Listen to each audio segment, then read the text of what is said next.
एक जमाने की बात है। एक खूबसूरत बादशाहत थी जिसका नाम नूर नगर था। ये बादशाहत हर वक्त रोशन रहती थी क्योंकि वहां का सूरज हमेशा चमकता रहता था और चांद की चमक दिन हमेशा चमकती रहती थी। रात की सरहदों को मिटाती रहती थी। इस बादशाहत में एक शहजादी रहती थी जिसका नाम चांदाना था। और वो एक बहुत ही खास शहजादी थी क्योंकि वो चांद के फूल से पैदा हुई थी।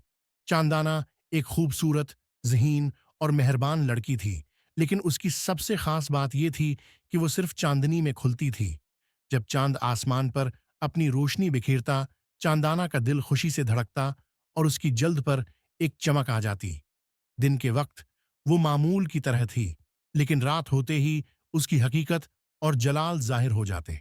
चांदाना की पैदाइश के वक्त चांद के फूलों ने पूरी बादशाहत में खुशबू फैला दी थी और इसी दिन से नूर नगर की तकदीर का रास्ता तय हो गया था। लोग मानते थे कि उस शहजादी का वजूद बादशाहत के रोशन मुस्तकबल की अलामत है। लेकिन नूर नगर में कुछ लोग इस चमक को पसंद नहीं करते थे।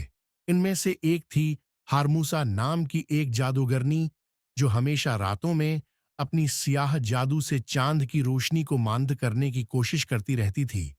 हारमूसा को ये बात पसंद नहीं थी कि चांदाना की रोशनी उसकी जादुई ताकत को कमजोर कर देती थी और वो चाहती थी कि दुनिया हमेशा तारीकी में डूबी रहे ताकि वो अपनी जादूगरी की ताकत को हासिल कर सके। एक रात हारमूसा ने अपनी ताकत का भरपूर इस्तेमाल किया और चांद को अपनी जादूगरी के जरिए गहरी तारीकी में छिपा लिया। इस तारीकी ने नूर नगर को अपनी गिरफ्त में ले लिया और उसकी रोशनी मुकम्मल तौर पर खत्म हो गई। चांदाना की रोशनी भी मानद पड़ गई और बादशाहत में अफसरदगी छा गई। चांदाना ने अपने आप को इस नए हालात में बेबस महसूस किया। वो जानती थी कि सिर्फ चांद की रोशनी ही उसे जिंदा रखने की ताकत देती थी और जब चांद गायब हो गया वो तकरीबन मजमहल हो चुकी थी। उसने अपने वालिदीन से कहा, अगर हम चांद को वापस लाने में कामयाब न हुए तो नूर नगर हमेशा की तारीकी में डूब जाएगा और मैं भी। बादशाह और मुल्का ने उसके दिल को तसल्ली दी, लेकिन चांदाना जानती थी कि ये सिर्फ एक तसल्ली थी। वो जानती थी कि अब उसका फर्ज था कि वो चांद को वापस लाए, चाहे के लिए कितनी भी मुश्किलात का सामना क्यों ना करना पड़े। चांदाना ने एक खतरनाक सफर पर जाने का फैसला किया जो उसे तारीकी के अंदर से चांद को दोबारा तलाश करने ले जाएगा।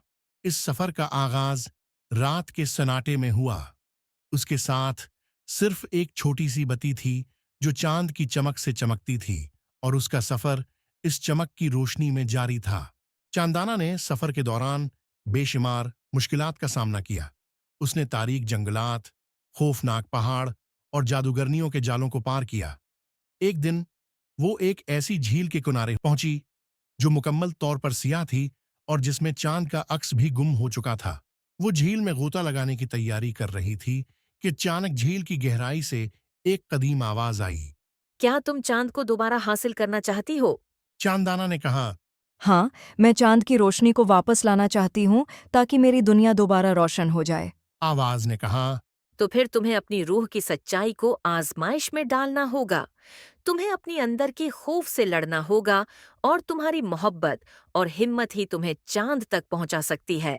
चांदाना ने अपनी आंखों में आंसू छिपाए और कहा।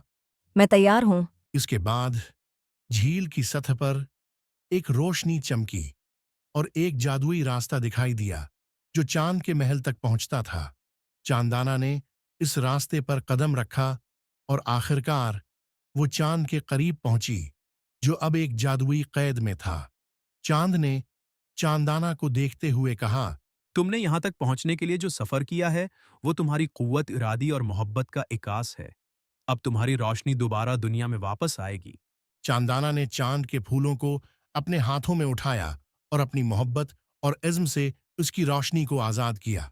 जैसे ही चांद का नूर वापस आया, नूर नगर भी दोबारा रोशन हो गया।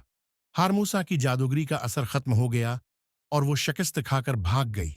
चांदाना के वापस आते ही पूरा शहर खुशी से झूम उठा। इसकी जीत ने साबित कर दिया कि सच्ची मोहब्बत और अज़्म के सामने कोई भी तारीकी नहीं ठहर सकती।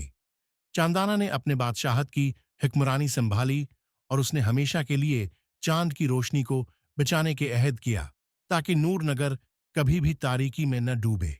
और यूं चांद का फूल हमेशा के लिए शहजादी के दिल की रोशनी बन गया।